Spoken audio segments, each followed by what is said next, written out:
good? All right. Hello, everyone. Thank you for joining our talk today. My name is Goldstein, and I'm the practice director of incident response and forensics for a company called Cylance. So in the keynote a little earlier today, they were talking about the OPM data breach and how it kind of revolutionized the way that cyber threats are emerging. And that was actually something that my team handled and responded to. So we were the primary responders, and we'll actually talk about that a little bit today. So that was an awesome segue into the talk. I'm really glad you were able to make it. For those that have, for just a quick little introduction about myself. So my name's Goldstein. I've been doing incident response consulting for about 8 years, in security for 11.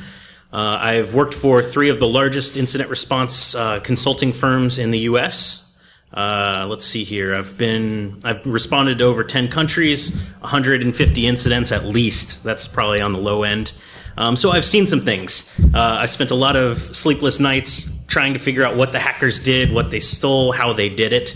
I've seen some very creative attacks and some not so creative attacks. And so that's what I'm here to talk about is, over the last 10 years or so, I've seen this kind of shift in response from a traditional role to these new ways that we need to be responding to threats if we want to stay ahead of the bad guys.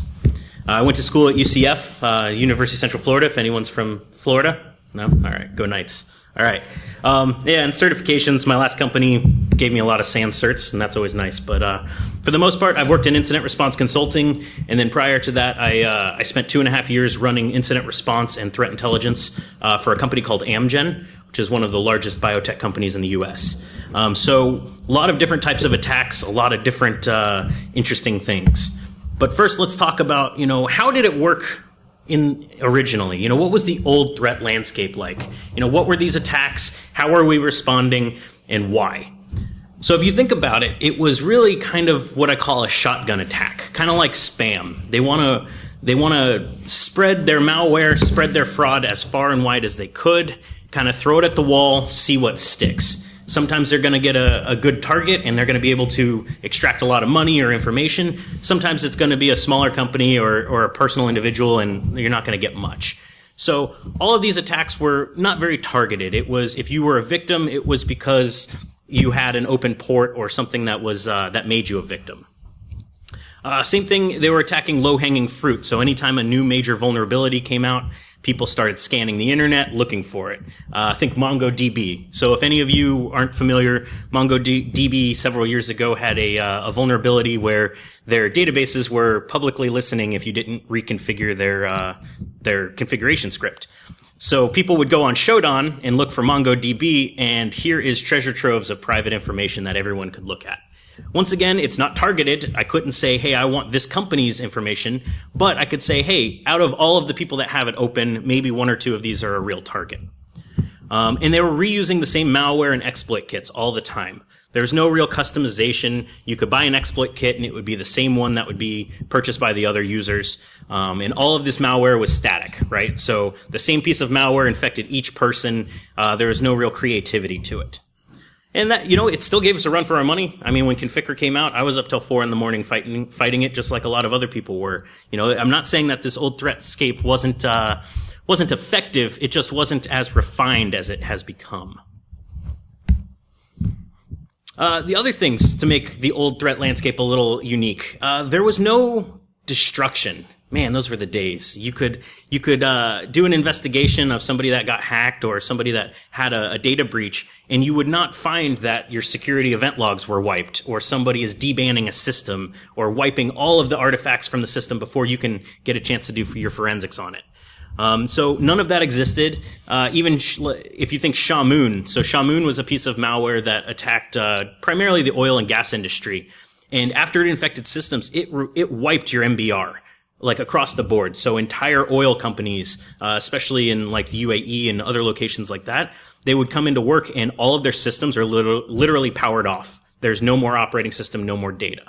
So this wasn't something that you had to worry about back then. I think the Sony attack was one of the first times that was really seen in the wild in a large scale. So like I was mentioning, they're not targeting, they're using spray and pray tactics to infect as far and wide as they can. And if you think about it, the skill set to do these types of attacks was much higher. You couldn't go onto a forum and say, hey, here's my current exploit, here's my target. How do I get this to work? Or watch a YouTube video on, how to run Metasploit and create your own binaries. None of this was as easily available. Of course, there's communities and ways to learn, but it wasn't as prevalent, which means you had to have a higher skill set as a barrier to entry. And the tutorials and tools were not as easy to find. So with that, it was kind of an interesting response because while we knew what they were doing, we had a specific set of methodology and a specific tool set to investigate all of these types of breaches. But it's gotten a little different. If you talk about the actual forensic and incident response approach, the same traditional techniques were also there. So what would happen is a piece of malware would come out, and what would you have to do? Well, let's create an AV signature for it. Let's get a fingerprint of that piece of malware. Let's go make an IDS alert for Snort or whatever tool you're using. So that way, if we see that piece of malware or this attack again, we can at least identify it, because that's the whole point, is we need to be able to identify threats and respond to them effectively. This is a very reactive approach. Wait till you get hacked and then create a signature to identify it. Well, that's, unfortunately pretty ineffective. The average time to a data breach is, 3 to 6 months before it's detected. So that means an attacker typically has 3 to 6 months in your environment doing anything they want, whether it's recon or data exfiltration or any of the other stuff that I'll show you in an attacker kill chain. They had all of this available to them while you're, working and doing your day-to-day work. There was no detection. And then once you did get the alert or a trigger or something happens and they notified the team, the security team has to go and create forensic images. How many of you recognize the picture on the right here as far as a forensic write blocker and the techniques used to do this? So the traditional approach, and I'm no stranger to this, I used to do this all the time. When you're an incident responder, even a couple years ago and even now in some firms, you're going to show up to a client. They're going to say, hey, we've been hacked. We've got this problem. And you're going to fly out to wherever they are. And you're going to bring this little device with you. It's a forensic write blocker. So what this does is it allows you to create a forensic copy of a hard drive without writing anything to it. So it allows you to read but blocks any writes. And the goal there is to make sure that you have proper preservation of evidence. So this is the only way that you can make it admissible in court. Because otherwise, when you turn on your system, when you shut down your system, when you're doing reads and writes, you're altering that evidence. But this is a slow approach. So for one system, if I've got a 500 gig hard drive, I plug it into this device, I basically start my copy, and I can go disappear for about 4 to 6 hours. Like, it's a slow process. And so while it works, you can then take that full copy. We do hash verification, of course, to make sure that the copy we made is an exact identical match to the original. And that's great. This was the traditional approach. But what happens when you have more than 5 systems that are compromised, right? So this works for one. That little device is $900 a pop. But what happens when you have 50 devices or 100, or now we're talking hundreds of thousands of systems? This is not effective. We cannot keep doing it this way. So I'm not here to say that the traditional approach doesn't work. It is a proven and effective method, but it does not work with today's standards and the size and relevancy of today's data breaches. So what we have is, an old approach that works, but we need to be more effective. As I've been saying, our attacks are different and we need to adapt. So these are some figures based off of some statistics that PhishMe put out. Other than the first one. The first one, so my company, and I'm not here to sell you anything, trust me, that's not what I'm here for. My company works in incident response. We do have some machine learning and artificial intelligence capabilities to identify malware that are incredibly effective, and we will talk about that. But what happens is, when I have a client call me for incident response, 90% of them, when we go in and do an incident, 90% of them have malware on their network that was never identified prior. That means of all of the clients we have, 9 out of 10 of them have some form of malware in their environment that their traditional antivirus, that their other tools just don't see. Like, let's be honest, there's a red team track going on over there. I'm sure I could ask them, how hard is it to evade traditional antivirus? Okay, so that gives you an idea of how ineffective a lot of our approach is. The rest of these were all from PhishMe. 93% of spear phishing attacks now contain ransomware. That's insane. and they're up 800% since the previous quarter. So in the last quarter, really in the last 2 quarters, all of you have probably seen phishing attacks in your environments. Some of it's real nasty. It's got really nasty ransomware. Other times they're stealing credentials. I'm seeing a lot of CEO fraud. So what you'll get is somebody that's phishing or spear phishing a high value target. And once they have those credentials, they're actually logging into Office 365 or OWA, whatever they have, and they're creating inbox rules. So if the email contains the word fraud or transfer or other things, it goes to this inbox or a special folder that nobody else, that the user isn't going to notice, or in the deleted message. So now the attackers can send emails to others inside the environment saying, hey, initiate this wire transfer. Here's an invoice you need to pay. And then when somebody says, are you sure this seems a little fishy or fraudulent to me? It goes automatically to a special inbox where they can reply, no, this is totally cool. You should send that money. I need that $400,000. And so it's a totally different landscape now. 89% of the breaches that we're seeing have a financial or espionage motive. It's not about, hey, let's just, put our name on somebody's website anymore. It's not defacing. This is financially motivated.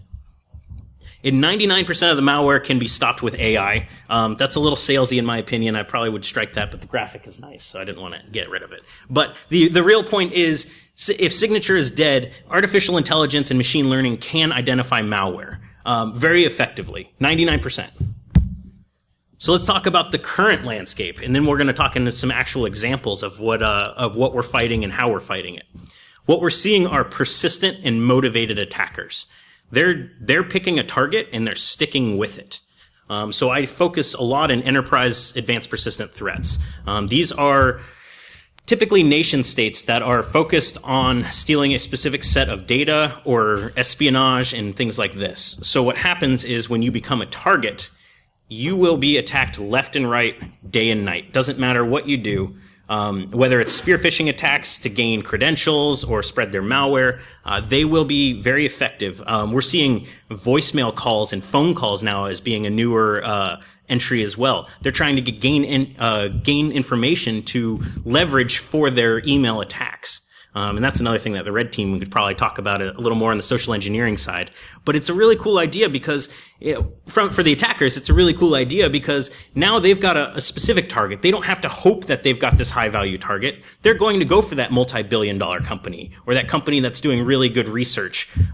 These types of things happen all the time. We're seeing investment and CFO level intrusions happening to get insider knowledge to do stock trading and insider tips. Looking for information about mergers and acquisitions so they can beat everybody to market and actually use this information to gain a lot of money. So this is very targeted. We're not talking about somebody that's breaking into the network and, mass network scanning. They know what they're looking for. They know what file server it's on. They know what the file names are. So whether they have somebody on the inside or they've just done their research, you're not going to see a lot of the exploration. They are going for a specific target. And then once you get rid of them, once you get that alert on whatever IDS tool you have or AV or whatever it is that triggers it, when you respond and you finally wipe them out, which can take, upwards of months in some cases, when you finally wipe them out, the next day they go right back to spear phishing again. They mix up their tools. They've literally just got a list of tools and they say, okay, well, this one's been burned. Let's go to the next set. And it makes sense. It's just, you don't really think that this is happening in a large scale, but it really, really is. And then now we're seeing advanced extortion tactics too. So ransomware and scareware. Ransomware, we all know what ransomware is. It's essentially, holding your data for hostage and saying, give us money or your data's gone. Scareware can be the same thing, but scareware is typically, it's confusing older people, in my opinion, people that are less educated as far as newer technology scams. This one is, my mom gets this type of attack. And she'll go to a website and it will say, oh, the FBI has detected malicious activity on your system. To avoid prosecution, give us $300 in Walmart gift cards. And unfortunately, these things happen. And so while scareware isn't something that's targeting corporations typically, it's enough that they're making enough money to keep going. And then other things. Advanced infection vectors are huge these days. We're getting cross-platform malware. So these developers decide, hey, you know what? Not everyone's running Windows. Or, it would be great if I could not only compromise their computer, but I bet their phone has a lot of good information on it too. In one case, we actually saw an attacker compromise a phone and then access the two-factor codes from that phone to further their crimes. It was pretty, to me, as a responder, while I'm upset that I'm working real late, working on these things, I'm also kind of impressed. Like, at a certain point, some of these investigations, you're like, damn, that's actually pretty cool. Like, I wish I would have thought of that. So that's what we're working with, is cross-platform malware, stuff that's going to actually attack not just your computer, but maybe your phone, or maybe your home computer, or your tablet, things like that.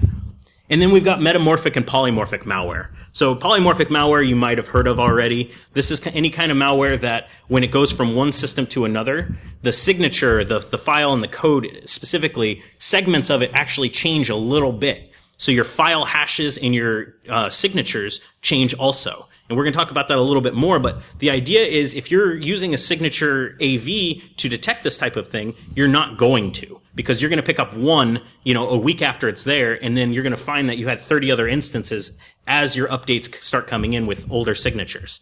So you're getting that. And then metamorphic malware is very similar, except the entire code base changes. So now we're not talking about sections of code. We're not talking about the persistence mechanisms change. We're talking about pretty much the entire piece of malware changes each time. So it can be a really interesting way. It can make for a long night for a lot of incident responders. So I'm going to talk about some of the current threats that my team faces, and then we'll talk about how we can actually stop this, detect it faster, and get to the good stuff. QuackBot. Anyone remember QBot from 2007, 2008? This is not something new. This is a piece of malware that, if you mark my words, in the next 2 months you will hear about this again. No joke, I have 14 open cases of large companies across pretty much every vertical open with this piece of malware right now. This is an old piece of malware, like I mentioned, that somebody has slightly modified, and it is going crazy. So the way this works is, first and foremost, it's polymorphic, which means not only does the code change, but the file names change, the detections change, and the run keys change. So from one system to another, you're not going to track it with traditional AV. Okay, the next thing is it accesses Windows credential stores. So what it's doing is grabbing your cached credentials and then reaching out to everything on your network and saying, hey, can I access this? Cool, spread my malware and start over. Can I access this? Great, awesome, do it again. Can I access this? No, log on failed. So when that happens enough times, what this does is it actually generates tons of account lockouts because it's trying to authenticate against everything. So what you have are, as an IT administrator, you're going to come in one day and all of a sudden you have, 15,000 account lockouts and your help desk is going crazy and you don't know what the hell's going on. So you end up calling my company or a company like ours and we're going to say, well, sounds like you've got QuackBot. And you've got a real problem if you're just using antivirus to find this, because you're not going to.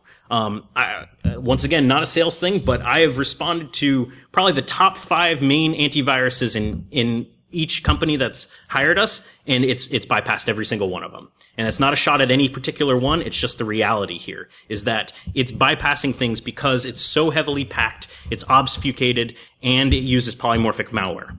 Okay, and so since it spreads so fast, your entire network's going to get infected because at some point you have a network share that's, anonymous access, or you have the Windows file sharing service enabled and, it's not locked down fully. So it's going to spread like wildfire. You're going to be dragging you're going to be banging your head against the wall trying to unlock these systems.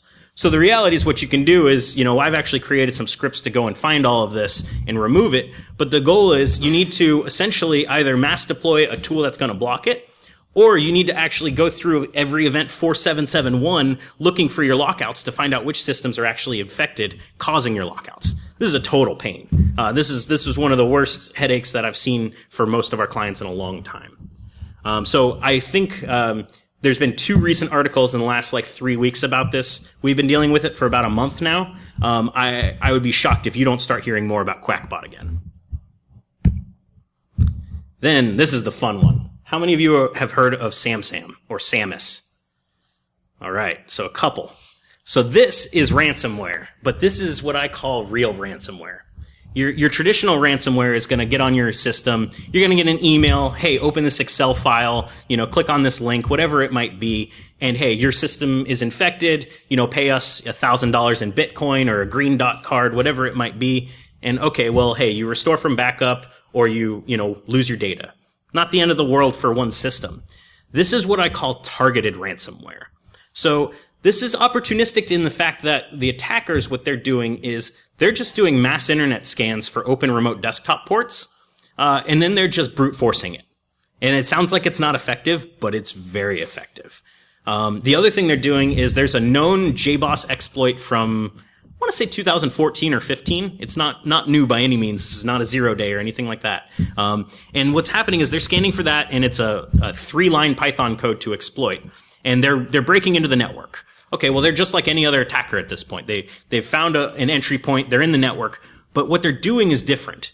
Now what they're doing is they're in the network, and they start fingerprinting everything. So they're going around looking for credentials. They'll use Mimikatz to dump them if they have to get domain admin. Once they have domain admin, they look at your data and your file shares to see what the value of that data is. And we're talking, entire networks. We're not talking about 5 or 6 systems. We're talking hundreds of systems here. So they will spend a week or 2 weeks or a month in the environment looking around and just, observing. Then what they do is they target the backups. So whether you're using a co-location or other types of backup systems, they're actually corrupting and bringing them down. I've seen them actually infect a co-location as well. It's pretty gnarly. So what they're doing is they destroy your backups, and they disable the alerting. That way nobody finds out that the backups are gone. And then they wait. They'll wait for a month or so. That way your backups are now long gone.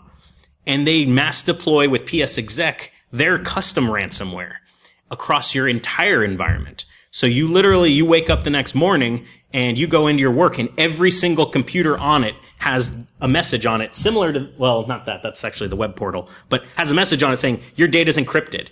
And these guys, they're not asking for $600 bucks here. They want between $50,000 and $100,000 in Bitcoin. Now, I don't know how many of you are familiar with cryptocurrency and Bitcoin. If you want $600 in Bitcoin, pretty much anyone could go and get it. Go try today to go get $70,000 in Bitcoin, even if you have the money. It's not easy. It takes weeks in some cases for fraud and other things to go through to make sure. And some of my clients, they'll say, okay, well, what are our options?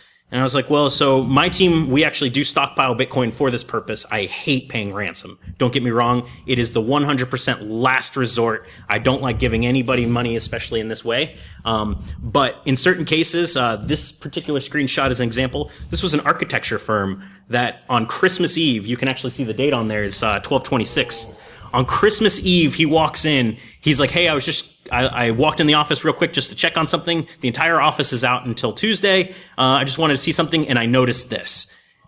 I need $60,000 in Bitcoin in the next 3 days, or all of our data is gone. So, hey, where's your backups? Oh, our backups are gone too. Shit. Okay, well, what do you do now? All right, so now we're talking about it, and in certain cases, we offered and we did pay the ransom for them. It's not something that we like to do, but it's something. It's that, or my client is literally walking out to the corner to some guy from local Bitcoins, with a briefcase full of $70,000, saying, "Hey, let's do this transaction." It's just not realistic. We can't have our clients doing that. We're going to end up in the news. So in this particular case, we offered, and you can see us. We're actually negotiating with the attackers in this point. They wanted 70,000. In this case, they wanted 28 Bitcoin total. Now, luckily, it wasn't quite as expensive as it is now. So I think in this case, it was about 40 grand they wanted. And essentially, we said, I don't trust anyone that's doing this, by the way. So I said, we'll pay you 14 Bitcoin. You give us half the keys to prove that you can decrypt this data. Once we can prove that, we'll pay the other 14 to actually finish up the transaction. And they did. Not only that, but they let us upload 2 files specifically just to prove that they did have the capability. You got a question? I guess this portal is through Tor or something. Oh yeah, this is all on Tor. And this I had to redact a little bit just for client data, but yeah, so this is just an online message board where the ransom note says go to this website. And you can message them. In one case, I should have used the other screenshot. They apologized for the delay in providing me the decryption keys. Yeah. And so I always try to make a funny email account. You never want this attributed back to you, right? Or the company that you're doing this work for. So I always make a new Gmail account for it all. And on one of them, it was my data back would be great. Thanks. At gmail.com. And you got to find some kind of fun in doing this because it's just, you feel dirty. And it was worse because it was a Friday evening. It was, like I mentioned, it was Christmas Eve, and I was having a beer at the time, and I get the phone call, and I didn't even think about it. I was talking about paying ransom, and the table next to me at this restaurant looks at me like I'm crazy because I'm like, yeah, look, I'll get the $60,000 in ransom, and I'll take care of it. And these ladies are looking at me like, what is this guy doing? My girlfriend looks at me. She's like, hey, you gotta step outside for these kind of conversations. You're raising some eyebrows. So, it's one of those things where, it's back against the wall, and you don't want to become this client. Not only this, but there's other problems. If you do pay the ransom, what about auditors? So in the architecture firm, it's not such a big deal, but I had a healthcare company have the same problem. And when they pay, how do you know that the integrity of your data has been restored properly? Right? There's a lot of compliance and regulatory issues with paying a ransom. Now, in this particular case, they would have lost 30 years worth of data, architecture. We're talking civil engineering plans, everything, if they didn't pay it. Their back was against the wall. But in reality, there's not much more you can really do. You have to either pay or come up with a backup. And in this particular instance, this is a custom piece of malware that's pretty nasty. Now, what I will say is the attackers have actually adapted to our response. So I always do half and half. I never believe in here's all the money up front. They've actually changed their ransom note to include you can pay us half up front and then half after.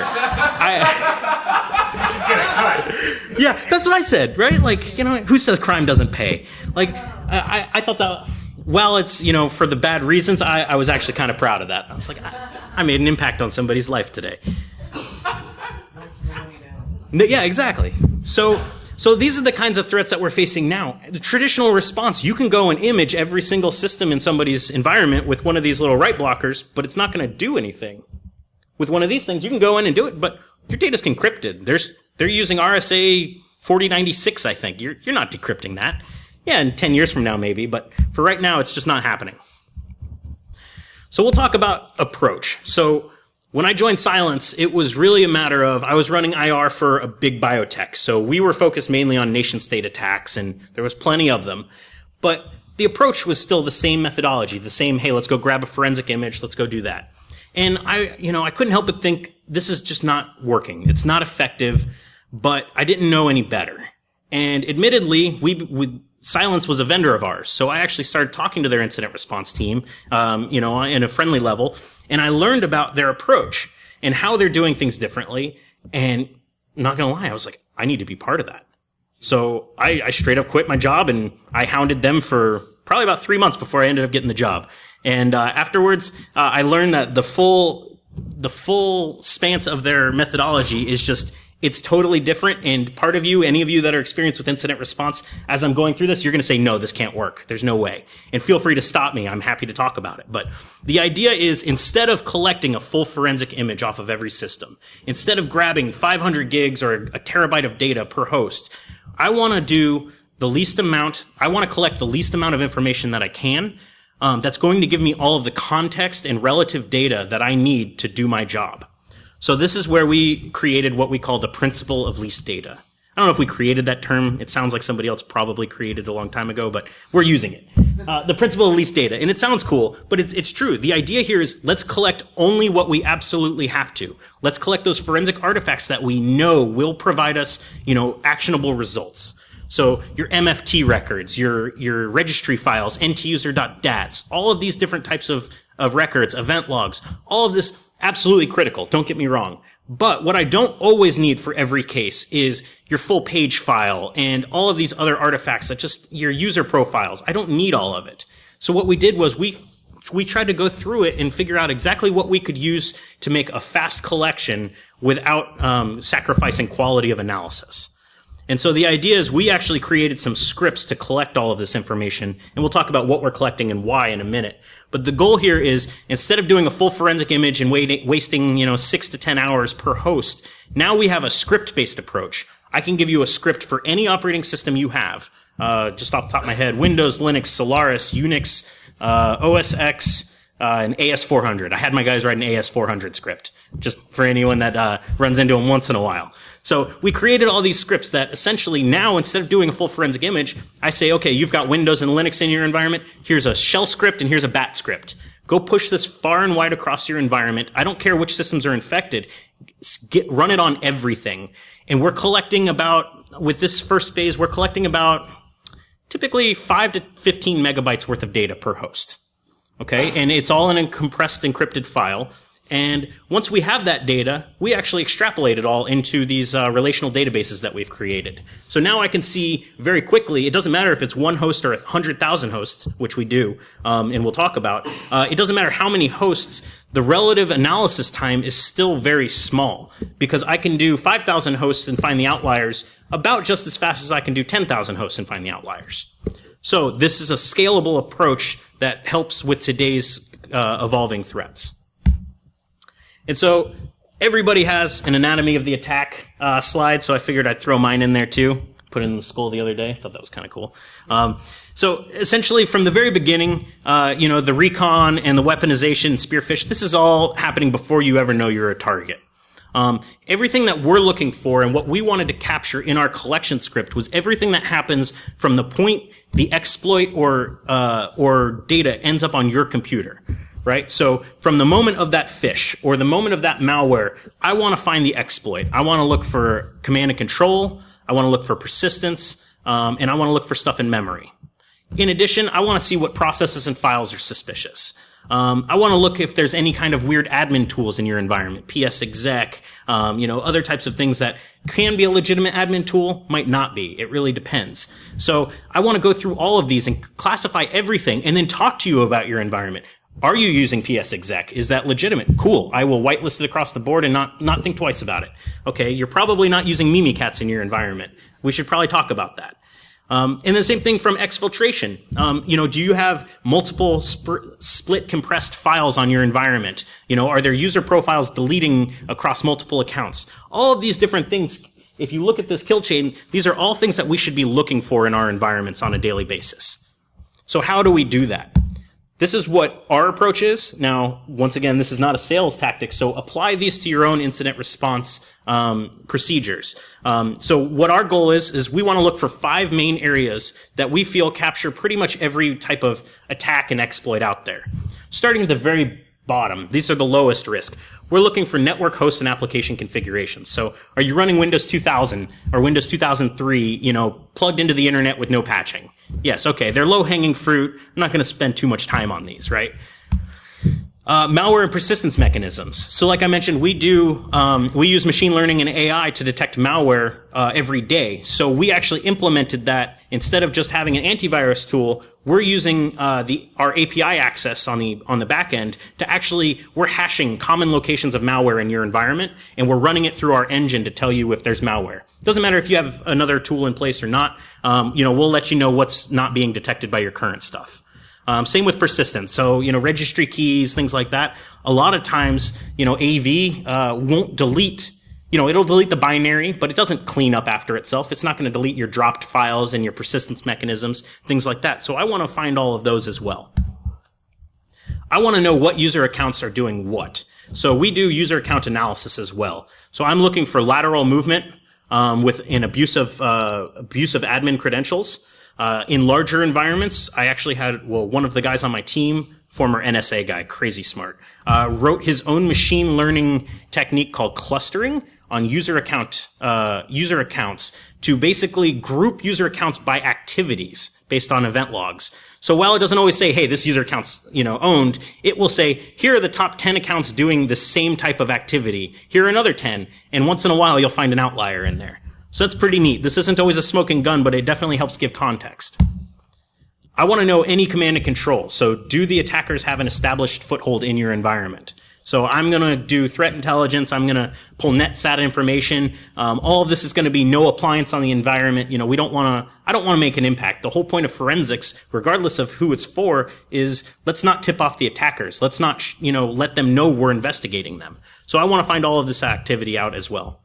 And then lastly, and it happens sometimes, but not too often, we'll find sabotage or data exfiltration. So exfiltration, like I mentioned, could be split compression, it could be tunneling, it could be a lot of different things. Sabotage is almost always either a PowerShell script or a scheduled task to delete forensic artifacts. So this might delete the entire system. It might use sdelete to wipe logs, all kinds of stuff like that. But if you look at this triangle, this is pretty much every single type of attack and type of abuse that we want to look for in an environment, regardless if it's me or you looking in your own environments, right? I'd be hard-pressed to find a type of attack that doesn't include one of these other than social engineering, but, we'll talk about that later. Well, no, we won't, but there's no other talks about that. So, in the keynote, it was mentioned about the OPM data breach. It just so happens that was the perfect setup because that was my team that responded to that. We were the ones that handled the Office of Personnel data breach. So any of you get your SF-86 compromised? Yeah, a couple head nods, unfortunately. Well, I'm sorry about that. I'm definitely not a Fed. So if you're not familiar with OPM and what it is, it's essentially human resources for the federal government and armed forces. So if you think about it this way, if you ever get a security clearance of any kind, if you ever do government contracting, anything in that regard, they're going to ask you a ton of questions. They're going to collect a lot of information from you, including your fingerprints and, maybe even some other types of samples. And they're going to store it all. But it's okay because you can trust the government, right? Okay. So, what was stolen? Let's talk about this for a minute. The way this worked was essentially the Office of Personnel Management was rolling out a proof of concept of our tool, our machine learning tool. And as a part of that proof of concept, they deployed it and started getting a lot of alerts, like ding, ding, ding, ding, like, hey, this is pretty bad, and like maybe we should look into this. So this wasn't a consulting this wasn't a consulting engagement at all. This was just them deploying our tool and seeing if they like it to purchase it. And then they called us and said, hey, we found these interesting things. Does this mean anything? And we're like, well, this is a uniquely packed, no detection credential dumper. Yeah, I'd say that's probably something worth investigating. So 2 of our teammates flew out there and flew out to DC and sat in a dark, undisclosed room with full access to pretty much everything. And they found a lot of stuff. We'll talk about what they found, but let's talk about what the overall goal was for the attackers. We have determined that this was a nation-state attack. So what that means is we believe that a foreign intelligence group of an unknown country, we could talk about that maybe privately, broke into the Office of Personnel Management. And their entire goal was to steal sensitive information on employees, including the SF-86 is that really long document I was talking about that asks you everything you could ever want to know about a person, as well as their fingerprint data and some other stuff as well. They stole 20 million plus records. So pretty much everyone, they by the time we caught them, they had their hands on pretty much everybody that has a record in the Office of Personnel Management. Think about That wasn't in the letter. That was not in the letter. You are correct. If you think current, former, and prospective federal employees. Now, if I'm a nation state, that could be pretty valuable, huh? If I want to know not just, hey, which people are known operatives, but what about those unknown operatives? They're still government employees. They all still have the same thing. And the way we found that, other than their mass amount of tools that were on the network, we also found split compression. So what they did was they harvested all of this data over a period of over 6 months, harvested it all, and then used WinRAR to essentially split it up into a bunch of small files to avoid detection. Now, those RAR files were encrypted, so we weren't able to actually decode all of that data, but we did hand it over to another 3-letter agency that probably has the computing power to crack a RAR file. So while I can't tell you exactly what that data was, I can tell you that the government knows what that data was. All right, so a couple quotes about this. So the former NSA senior counsel, this is a crown jewels material, a goldmine for foreign intelligence. And who can argue with that, right? I mean, it's got so much data. And then about 2 weeks ago, I had to update this, the title of this guy. My SF-86 lists every place I've ever lived since I was 18, every foreign travel I've ever taken, all of my family, their addresses. It's not just my identity that's effective. I've got siblings. I've got 5 kids. All of that is in there. So it's not just your data if you're a federal employee. It's your neighbors, your family, everybody that might be interviewed or talked to about your status was all in that document. And then, I had to add former director in here. A couple weeks ago, it wasn't that way. So, So the real world impact. Essentially, they are now able to correlate, like I mentioned, known and unknown government agents. And so for us, that may not mean a lot, but I'm sure there's some CIA and some other people out there that are pretty pissed off that, somebody now knows that they're a spy. And not only that, but it was all foreign contacts and personal testimony. So every contact you've had in a foreign place. So if I was a CIA spy, let's just say, that would be kind of cool, but if I was, I probably have a lot more access to information than I do now. But every foreign contact, every person that I'm doing trades with of intelligence, all of that data has to be documented. And all of that was compromised as well as personal testimony. So any of those internal investigations and all of the data within those investigations was also stolen. So let's talk about motive. All right, so why? Well, probably intelligence gathering. We don't know for certain. Obviously, we can't say for the unknown, but the reality was none of this data ended up for sale. And in a lot of the data breaches we do, we find the data for sale a couple weeks to a month later, which leads us to believe that a nation state is harvesting this information and using it for their own personal gain. This data, millions, if not billions of dollars worth of data.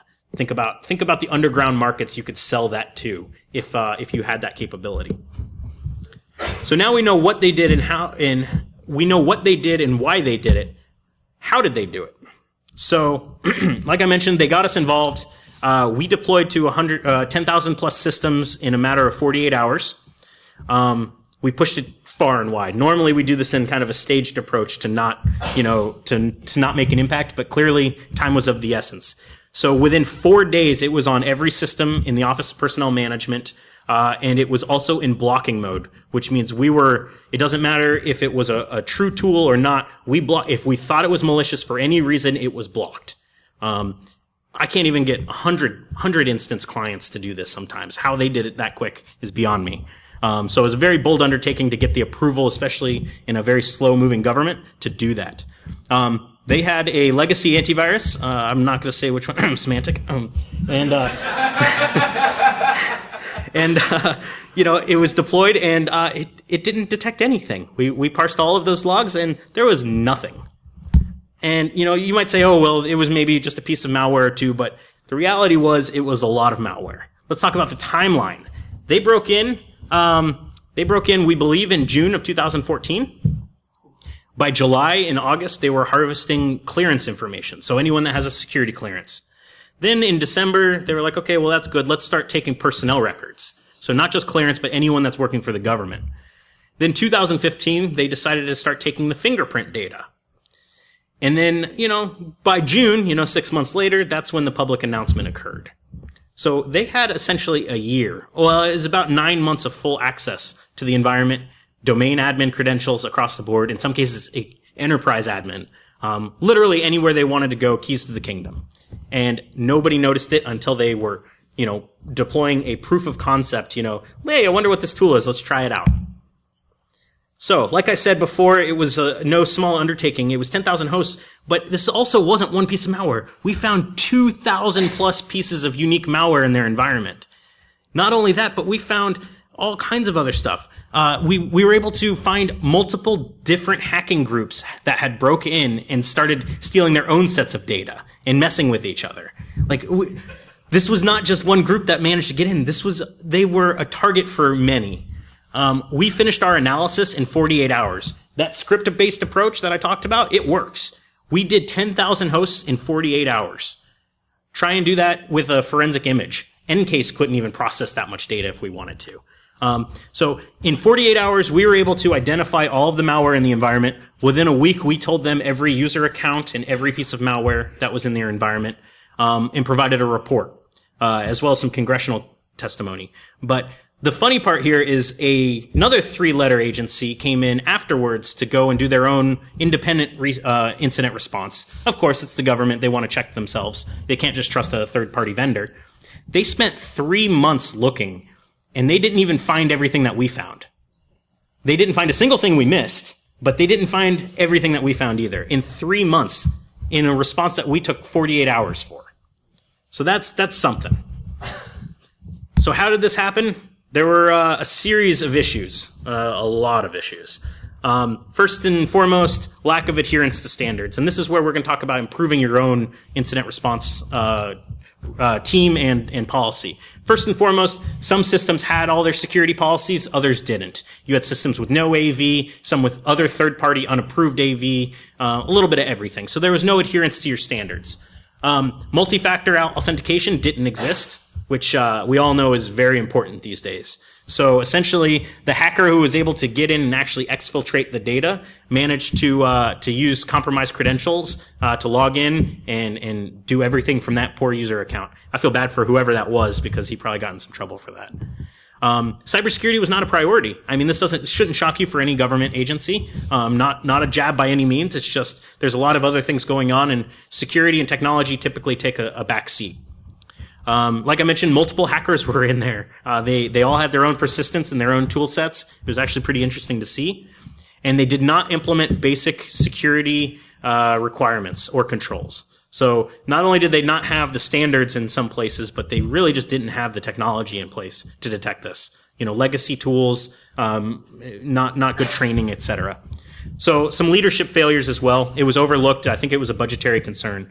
But the goal or the idea here was that this was a major data breach, impacting probably it was probably one of the largest public data breaches to ever be announced at this point. There's been some larger healthcare in this endeavor, but this was huge. And at this point, it's a little dated. It's 2015, but this is one of the only times that we can actually go public with a huge investigation, because literally my boss testified in Congress about this. And if you want to have a good laugh, read about some of that and read some of his quotes. He's a little rough around the edges. His name's Chris Coulter. He's a real smart guy, awesome guy. But in his congressional testimony, part of what's actually logged is him essentially saying all of our chats essentially of while we were talking about this incident and resolving it, they all had to be submitted to the government. And some of the creative wording that he used was made it into the congressional report. He's like, yeah, they're screwed, but he used some different wording. We always give him stuff. We give him crap about that because now there's a congressional report out there with our name on it, and the guy's like, yeah, we're effed. So anyway, that's a little side note. So all of that is great. Hey, look, silence is awesome. This guy probably knows a little bit about something or other, but let's actually talk about improving your own teams. How can we actually apply some of this to improve our own response and our own methodology? You can use ours, that's great, but let's talk about what we can do for yours. Security, especially incident response, should be a constantly evolving, repeating process. There's no way around it. You start with looking for malware, identifying, trying to find out what's going on. If you do, you remediate it, you clean it up, and then you try to prevent it. You implement new controls to stop it from happening again. You have lessons learned meetings to talk about it, these different types of things for monitoring. And then you go back to monitoring. So while this is a linear graph, I feel like it should really be a circle to show that this never ends. You should all be vigilant and always be looking. And how do we do that? How can we improve our own? This is probably going to be my least popular slide. Documentation. You need documentation to do this properly. Unfortunately, if you want to have an incident response team, you need to have an incident response plan. So even if you're a small company or a large company, you need to have some kind of policy that shows you what to do if a horrible event should occur, right? Otherwise, what's going to happen are a bunch of people are going to panic, you're going to make hasty decisions, and you're going to waste a lot of time and money. Time for you, money for the company. It becomes a real problem. So you do have an incident response plan, right? Because if you don't, I would highly suggest at least go and grab a SANS template or a NIST template. You Google sample incident response plan. You can get a very basic start. It can show you at least what the main categories are, your roles and responsibilities, your escalation points, all of these different things that should formalize any proper incident response team. And even if you don't have a response team, even smaller environments that are just a security guy or even just an IT team, they should still have this same type of policy in place. That way, should something happen, when management comes to you down the road and says, well, why did you panic and why did you wait 48 hours to fix it? You can say, well, we did our proper testing policies. We applied it via X, Y, and Z documentation that we have. If you don't like it, we can revise it for the next time. Rather than, well, we just we reacted at how we needed to and, we got lucky. That kind of thing. So if you have an incident response plan, the other thing you need to do is you need to actually read it. I go to a lot of clients where, oh yeah, we have an incident response plan. Hey, where is it? Hold on. And then you pull out a drawer and then open it up. You could tell it hasn't been opened since the day it was printed. You could ask them, hey, well, what page is your escalation procedures on? I don't know. Yeah, you got to actually read it. There's no real way around it. It's kind of boring. Don't get me wrong. I hate documentation. I'm a techie engineer, through and through. But there's no way around it. You have to have an IR plan. You have to actually read it. And then not only that, but it should probably be updated. If you look at it, and it was last updated 4 years ago, how many of you in your environment from 4 years ago have the same tools and technology in place? I'm willing to bet a lot of you have newer security mechanisms or other controls, and you should always be updating your incident response plan to actually follow the resources and tools that you have in your environment. That and the other big one that's not on here is I find contact lists are always out of date. So I'll help a client out and I'll say, hey, you need to let legal know that there's a potential data breach and you need to work on, a communication plan. And they're like, oh, well, let me see who's responsible for that. And then they call a phone number. Oh, that person hasn't worked here in a year and a half. Okay, so these are all things to kind of, while it's not my favorite thing in the world, this will make you faster in your response. This will speed up everything. Tools and technology. Okay, a small bank with a very small budget is not going to have the same budget as a biotech that is, protecting billions of dollars worth of data. So the reality is you have to look at what's reasonable for your team. Are there security tools that would make your life easier? Is there something that's going to reduce the amount of time you're doing manual analysis? The idea is you want to automate and use intelligent response to identify anything you can and remediate it as quickly as possible.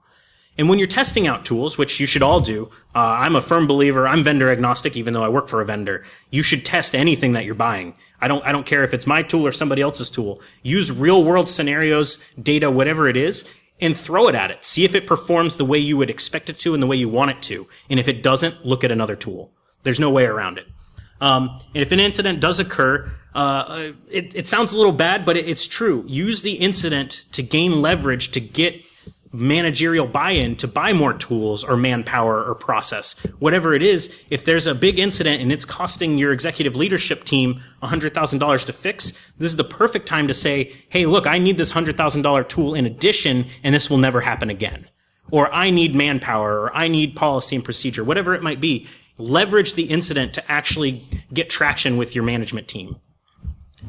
And then lastly, with that, smaller companies aren't going to be able to do everything themselves. You're not always going to have a 10-man security team or 10-person security team. Leverage partnerships with vendors and relationships with others that can provide you with services or tools to help you do your job and make your life easier. Whether it's pen testing or IR or whatever it might be, you want to have those partnerships. That way it's not all on you. And that way if something does go wrong, you have somebody to at least point at as well. Shouldn't say that. All right. Like I said, it's still early for me, so my filter's a little off. Educating incident response teams. If you do have an incident response team, these are the people that need your training budget. These are the people that should be getting certifications, staying up to date with the latest trends and technology. If there's one group that you should be spending money on education and certification, it's the IR team, because this stuff evolves so quickly that if you're not prepared for it, your response team is going to say, oh, well, I've never even heard of that. Or what is that tool? Or I need to dump memory and what am I supposed to do? So you need them to be at least up to date with those. What I'm looking for when I'm hiring for my incident response team is passion.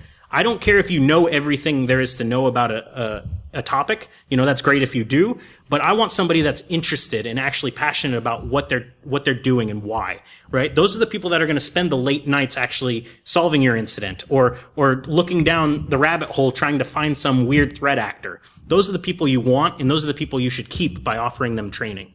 The reality is, a company that invests in training will save money the first time an incident occurs. I don't have a statistic for that, but I would argue that day and night. And then lastly, you need to test your response plan and your team. So any team is great. You can have an incident response team, but if you're sitting in the room and, it's been 9 months since you've had any kind of incident and, you're browsing Reddit, it's not going to help you. You need to actually be able to sit down and have an exercise. You want to walk through with not just the security team, but what I call extended CSIR, your HR, your legal, executive leadership. Get all these people in a room. And even if you're talking about a PowerPoint incident of malware infected system X, what would we do? That's fine. You just need to get people used to the idea that there's an incident and how to respond to it. Once you've done that a couple years in a row, the next time you can actually get better and say, hey, here's an actual log file for your security team to look at. We've released malware into a virtual machine. Go respond to it. You can go from the very basic all the way up to a very advanced, what I call a simulation. So our team helps with a lot of those. I do a lot of those types of exercises. But the goal is to test your team and then lastly, create playbooks. So if you're handling the same type of incident more than 3 times a year, create a little flowchart of the main topics of things to do, solve those problems, and now you're significantly more efficient at doing it. So in conclusion, the threat landscape has made a very large turn for the worse. We have to stay ahead of the attackers. You need to be preventative, be proactive, and incident response needs to be fast and relevant. Any questions? Yeah. Back when you talked about phishing reconnaissance, Mm-hmm. you said something about how they're using phone systems now. Can you elaborate on that? Sure. We call it vishing, which I don't think is very creative, but it's basically using voice. They will call secretaries, they will call administrative assistants, people that have information but aren't necessarily always trained to be the most secure, and they will say, "Oh, hey, I want to speak to the CEO." And then, oh, he's not available. Oh, is he traveling? Where's he at? And get different pieces of information that way. Or, oh, who's the second point of contact for this team? Or, different distribution lists. Anything that they can use to get context to make them sound more legitimate for a social engineering attack. So sometimes you're not getting, somebody's not going to say, hey, the user's password is XYZ, but they might give you enough details to maybe call help desk and say, I am traveling to China right now. I'm locked out of my account. My social security number is this. I need you to reset my password. So those are the types of things that we're seeing quite a bit of. Any other questions? All right. Well, thank you very much for your time. Oh.